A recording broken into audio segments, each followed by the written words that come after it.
At 12:45 a.m. on March 1st, 1942, the desperate fight finally reached its end. A spread of Japanese torpedoes slammed into the port side of USS Houston. The explosions tore massive holes below the waterline. Seawater flooded her engine rooms. Power failed throughout the ship. The deck tilted sharply to port. Within minutes, this battle-scarred heavy cruiser would capsize and sink beneath the pitch-black waves of Banten Bay, taking over 600 men with her. She had been fighting continuously in the dead of night, surrounded by dozens of enemy warships, illuminated only by blinding searchlights and the flash of her own guns. Her ammunition was nearly exhausted, yet her crew refused to surrender. The torpedoes at 12:45 a.m. did not just sink a ship. They ended one of the final surface actions of the Allied fleet in the East Indies. USS Houston was a Northampton-class heavy cruiser launched in 1929 from the Newport News Shipbuilding Company. She displaced nearly 10,000 tons when fully loaded and stretched over 600 feet from bow to stern.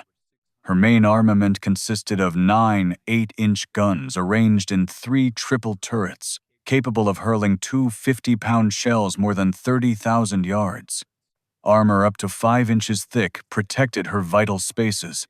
Her 4 propeller shafts could drive her through the water at 32 knots, making her one of the faster capital ships in the Asiatic fleet. She represented American cruiser design from the interwar period, balancing firepower, protection, and speed. The ship was named after the city of Houston, Texas. When she was commissioned in June of 1930, the city sent a delegation to the ceremony. Local businesses donated gifts for the crew. School children wrote letters to the sailors. The ship's silver service was presented by the city with great ceremony, each piece engraved and polished. Throughout the 1930s, Houston maintained a special relationship with her namesake city. During port visits, citizens would turn out by the thousands to tour the ship and meet her crew. The sailors felt a genuine connection to a place most had never lived, but all considered their spiritual home. Houston served as flagship for the Asiatic fleet, representing American naval power in the Western Pacific. Her peacetime duties took her throughout East Asia, showing the flag in ports from Shanghai to Singapore. She had carried President Franklin Roosevelt on goodwill cruises in 1934, 1938, and 1939. The president developed a fondness for the ship and her crew. Houston became known informally as the galloping ghost of the Java coast. Her crew took pride in their ship's appearance, maintaining her to the highest standards. Her teak decks were holystone to pale smoothness. Her brass fittings gleamed. Her gray paint was kept fresh. When the Japanese attacked Pearl Harbor on December 7, 1941, everything changed. Houston was at sea near the Philippines when word came through. Within days, Japanese forces were advancing on multiple fronts. The naval base at Cavite in Manila Bay was bombed into ruins.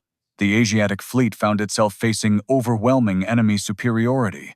Houston and her sister ships were ordered south toward Java, attempting to link up with British, Dutch, and Australian forces.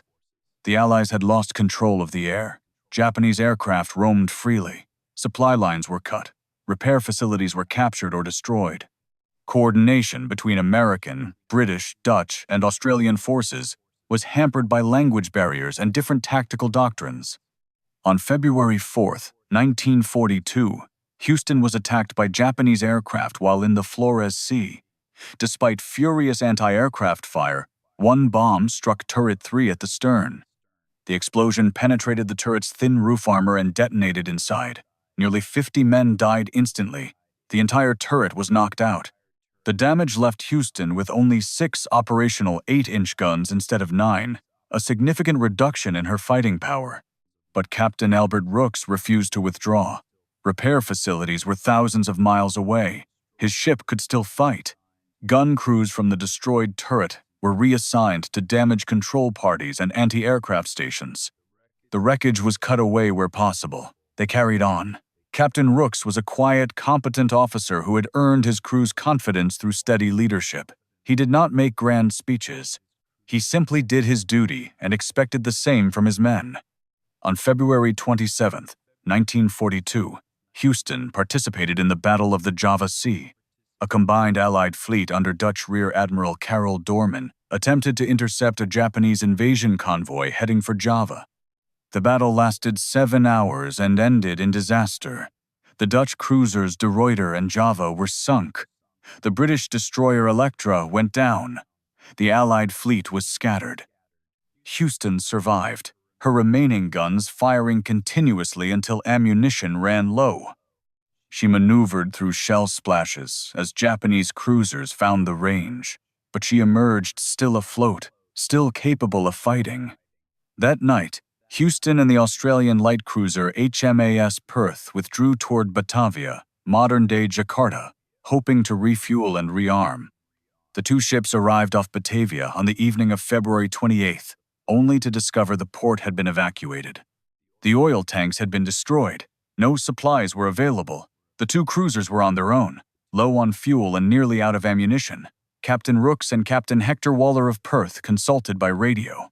Their orders were to proceed through Sunda Strait, the narrow passage between Java and Sumatra, and escape south toward Australia.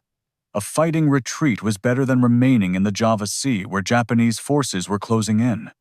The two ships increased speed and headed for Sunda Strait, hoping to transit under cover of darkness. The crews were exhausted from weeks of constant action. They had not slept properly in days. Meals were eaten cold at battle stations. The night was hot and humid. The sky was overcast, blocking moon and stars. Visibility was poor, perhaps only a few thousand yards. The ships ran blacked out, showing no lights. On Houston's bridge, Captain Rooks stood quietly, watching the dark coastline, listening to reports from lookouts and radar operators. At approximately 11 p.m. that night, as the two cruisers entered Banten Bay near the mouth of Sunda Strait, they stumbled directly into a massive Japanese invasion fleet. Dozens of transports were anchored in the bay, disembarking troops and supplies for the invasion of Java. Screening them were destroyers and cruisers of the Imperial Japanese Navy. The Allies had run headlong into the force they had been trying to avoid.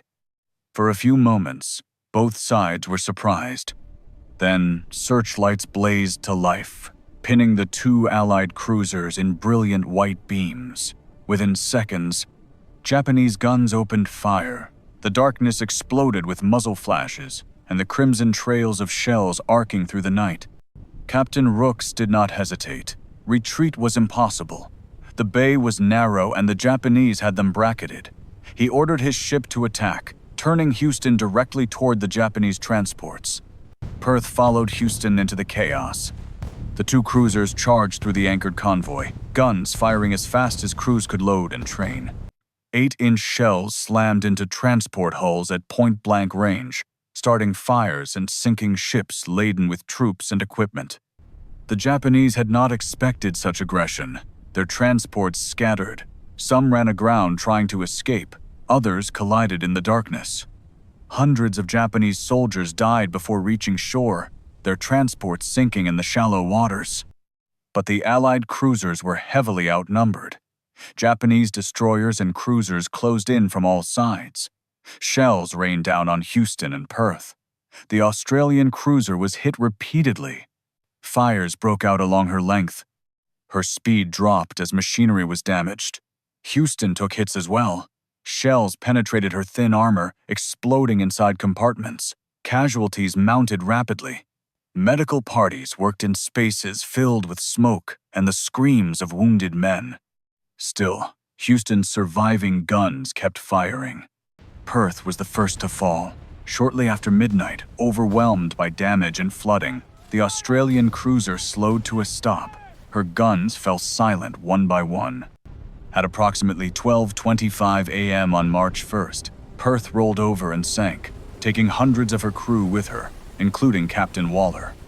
Houston was now alone in the pitch-black night. Captain Rooks continued to maneuver Houston aggressively, trying to throw off enemy aim while bringing his own guns to bear.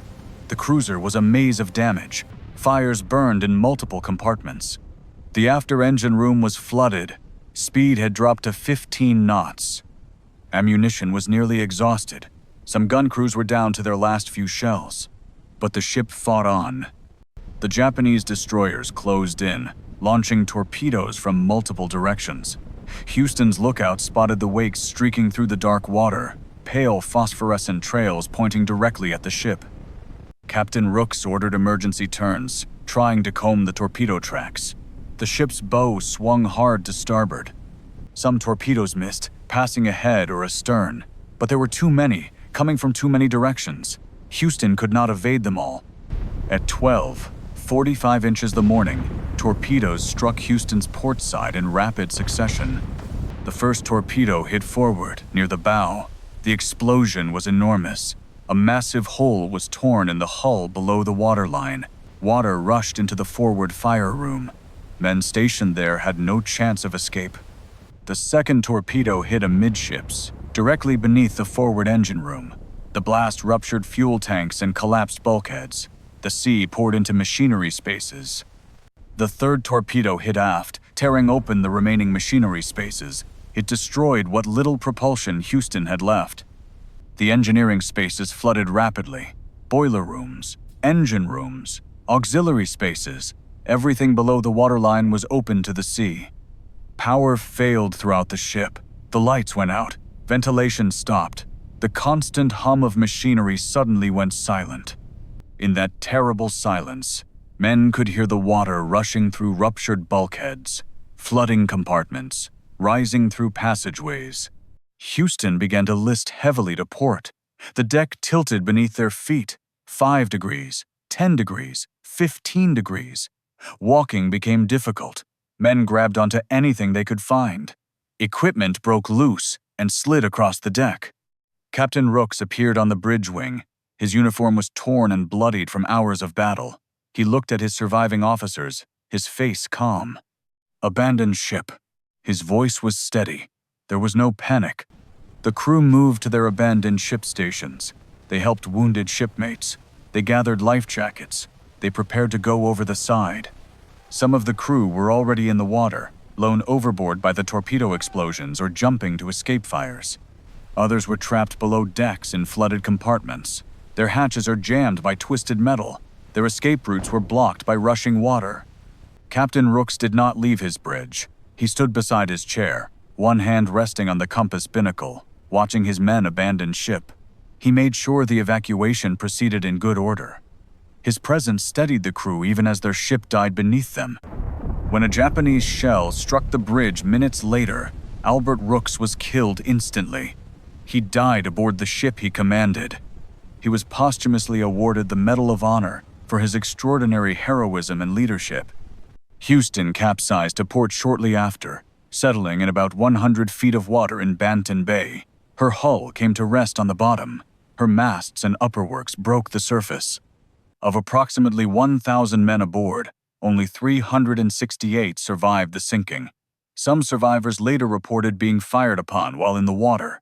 Others died of exhaustion and exposure before being picked up. The survivors were taken prisoner and spent the next 3.5 years in brutal captivity. They were forced to labor on the infamous Burma-Thailand Railway, building tracks through jungle and mountains under horrific conditions. Hundreds more died in those prison camps from disease, malnutrition, and abuse. Of those who survived the sinking, only 291 lived to see the end of the war. The loss of USS Houston and HMAS Perth marked the effective end of Allied naval resistance in the Netherlands East Indies. Within days, Java fell to Japanese forces. The entire region from the Philippines to Burma was now under Japanese control. It would take years of bitter fighting to push the Japanese back. After the war, the wreck of Houston became both a memorial and a source of controversy. She lies today in Indonesian waters, officially designated a war grave. The site is protected by international maritime law. No salvage is permitted out of respect for the men entombed within her hull. However, in recent years, illegal salvage operations have been discovered. Commercial salvagers seeking valuable metals have damaged the wreck, cutting away sections with torches and cables. These operations have outraged veterans groups and families. The USS Houston Survivors Association worked tirelessly to bring attention to this desecration. In Houston, Texas, permanent memorials and recovered artifacts, such as the ship's bell, stand to honor the ship and her crew. Each year on March 1st, Memorial services are held. The names of the 651 men who died are inscribed on memorial walls. Each name represents a life cut short. The story of USS Houston is one of determination under fire. Her crew fought their ship to the last shell.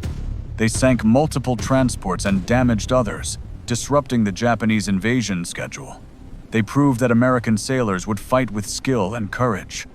Captain Rooks and his men bought precious time. Every hour they delayed the Japanese was an hour for the Allies to prepare defenses elsewhere. Today, the duty of remembrance falls to new generations.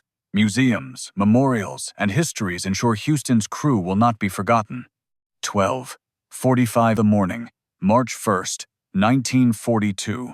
The torpedoes in the darkness, the flooding that could not be stopped, the list that grew steeper.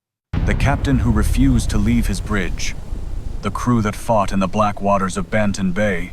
USS Houston was silenced that night, but the memory of what her men achieved will never fade.